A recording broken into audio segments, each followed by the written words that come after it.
Muri Repubulika Iharanira Demokarasi ya Kongo imyigaragambyo irakomeje.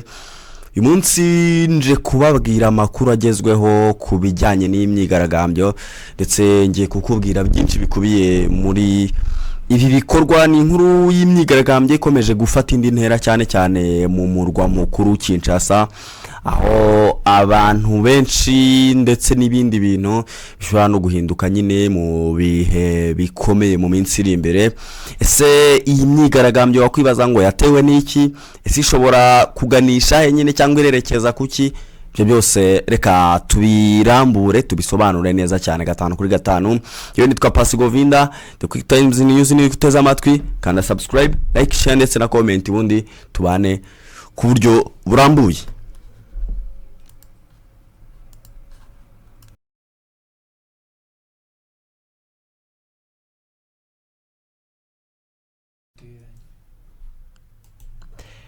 Yego, tugaruke ku buryo burambuye, mbaye ikaze cyane muri iki kiganiro ngiye kukubwira nyine byinshi bikubiye mu myigaragambyo iri kubera hariya mu gihugu cya Repubulika Iharanira Demokarasi ya Kongo. Mu minsi ishize nibwo twabonye amakuru y'uko abatavuga rumwe n'ubutegetsi cyangwa na leta ya Perezida Felix Antoine Tshisekedi batangaje ko hagiye kuba imyigaragambyo ikomeye ndetse n'imyigaragambyo bise Ville morte, bivuze ko abaturage basabwa kuguma mu rugo, ibikorwa byose bigahagarara.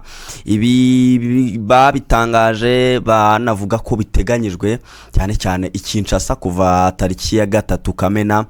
Impamvu rero nyamukuru yo kuvuga ibi ngibi nuko hari umugambi wo guhindura itegeko nshinga ku bijyanye nyine na Perezida Felix Antoine Tshisekedi, aho yifuza guhindura itegeko nshinga kugira ngo yemererwe kwiyamamariza kuguma ku butegetsi ndetse no kwiyamamariza manda ya gatatu, ubundi mu busanzwe atemerewe n'itegeko. Ibingibi rero bikaniyongeraho impamvu y'uko bigomba no kumufasha nyine kuguma ku butegetsi, nubwo bimwe mu bibazo bamushinja yuko atagira uruhare mu cyatuma bikemuka, birimo n'ibibazo by'umutekano mu cyariya muri Repubulika Iharanira Demokarasi ya Kongo, by'umwihariko mu burasirazuba. Rero ndakubwira neza yuko abatavuga rumwe n'ubutegetsi bo bavuga yuko guhindura itegeko nshinga cyangwa gukora ibindi ibyo ari byo byose ngo byaba ari kugamiza cyangwa byaba ari kugambirira kugundira ubutegetsi, kandi bo batabyemera. Rero iki gitondo ndetse n'iyinsi yose ndakubwira yuko iki kibazo gifite inkomoko ku makimbirane ya politiki amaze igihe mu nteko nshingamategeko. Abadepite batavuga rumwe na leta ndetse bo bamaze no guhagarika ibikorwa byabo. Rero ikindi nuko bamaganye itegeko rijyanye nyine na referendum, bavuga ko iri tegeko ari inzira yo gufungura irembo ryo guhindura itegeko nshinga. Ku ruhande rwa leta rero bo bavuga ko ari uburyo bwo guha abaturage ijambo. Ibi byatumye igihugu kijya mu makimbirane akomeye cyane kugeza no kuri ubu ngubu. Icyo n'indi nakubwira nuko kubera ubwoba bw'imyigaragambyo ishobora kuvamo imvururu, polisi yamaze gushyira imbaraga nyinshi Kinshasa ndetse no mu bindi bice bitandukanye by'igihugu kugira ngo bakumire abaturage, ndetse abatavuga n'umwe n'ubutegetsi bo bari gushinja leta ya Repubulika Iharanira Demokarasi ya Kongo gukoresha imbaraga z'umurengera mu kwangiza ibikorwa by'abari mu myigaragambyo. Bavuga yuko ngo bari kwangiza uburenganzira bw'inyokomuntu, bwo ni ibintu bishobora no kuzamo nyine Humanité Internationale cyangwa Human Rights Watch, bwo igomba kuza kureba ko uburenganzira bwa muntu bwubahirizwa mu bijyanye no guhosha imyigaragambyo iri kubera hariya mu bice bitandukanye bya Kinshasa. Ubwo rero inzego z'umutekano bakavuga ko ngo ziri maso, zatangaje ko zizanahagarika buri muntu wese uzagerageza guteza umutekano muke. Ni inkuru ya Actualité CD, ni ikinyamakuru gikomeye cyane hariya muri Repubulika ya Demokarasi ya Kongo, ariko ibyo byose bikanerekana ko leta ifite impungenge zikomeye ku bijyanye n'iyo myigaragambyo iri kuba, cyane ko abo batavuga rumwe n'ubutegetsi nabo bafite imbaraga. Aka kanya birasa naho atari abantu bo kurebera, atari abantu bo kureka ngo bigaragambye bafate igihugu.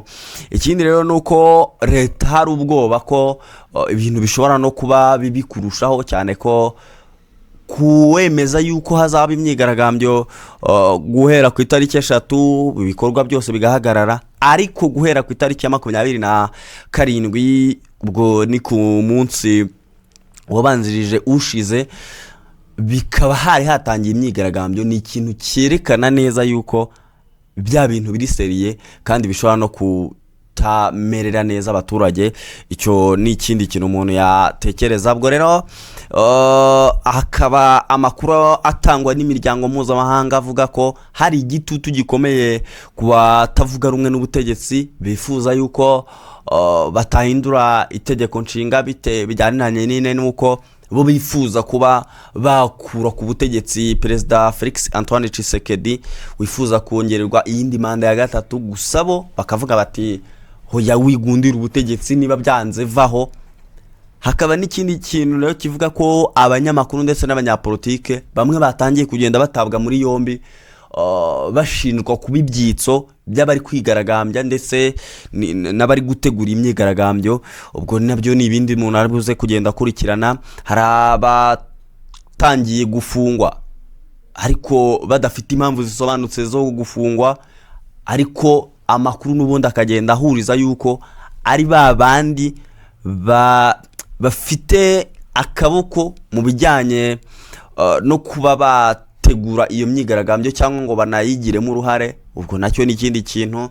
Ibi rero byatangiye kugenda bitangazwa n'imiryango nka Human Rights Watch, nk'uko nari mbikubwiye nyine. Human Rights Watch, Humanité Internationale muri Repubulika ya Demokarasi ya Kongo. Rero ibi ngibi rero bikaba bivuze ko ikibazo kitari imyigaragambyo gusa, ahubwo ari n'ikibazo cy'ubwisanzure bwa politike, cyane ko nyine niba ubutegetsi buriho bwatangiye gusa naho bugira opposition, bagahita bafata umwanzuro wo gutangira gufunga abo ba opoza babo, byumvikane ko nyine ibibazo bya politike hariya ntago haba hakiri ubwisanzure, ndetse hayatangiye no kugenda hahungabanywa uburenganzira bwa muntu. Uko niba tumaze kubona neza yuko aka kanya hari bamwe batangiye kugenda bafungwa bitewe nuko bagaragaye mu myigaragambyo, cyo ngicyo tayari turuze guhita tusanga cyaba batangiye kugenda bagongana n'inzego. Ikindi umuntu atakwirengagiza nuko ibikomeye cyane, ibibazo bikomeye cyane biri gutuma abaturage barushaho kurakara ari intambara mu burasirazuba bwa Repubulika Iharanira Demokarasi ya Kongo, kubera ko M23 ndetse n'indi mitwe yitwaje intwaro ikomeje imirwano. Mu kanya turuze kuza tubabwira tumwe mu duce bakomeje kugenda bafata, bari kwirukana ingabo za Repubulika Iharanira Demokarasi ya Kongo binyuze muri FARDC ndetse n'abandi. Ikindi nuko abaturage benshi batangiye guhunga ingo zabo bitewe n'umutekano mukeya nyine uri mu burasirazuba hariya bwa Repubulika ya Demokarasi ya Kongo. Hakaba ikibazo cya kabiri cy'ibibazo by'ubukungu by'igihugu kirimo, bwo bijyanirana nyine n'ibiciro biri kuzamuka cyane, byaba muri rusange cyangwa n'ahandi, ndetse n'ubusumbane mu mibereho.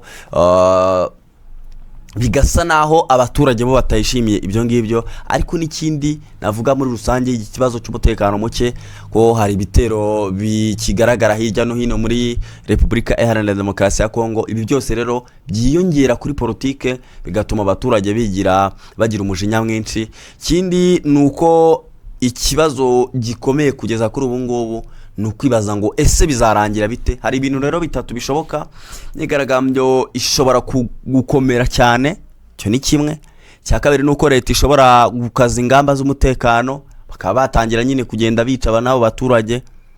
Icya gatatu, hashobora kubaho ibiganiro bya politike, ariko ubu ibigaragara nuko ibintu biracyari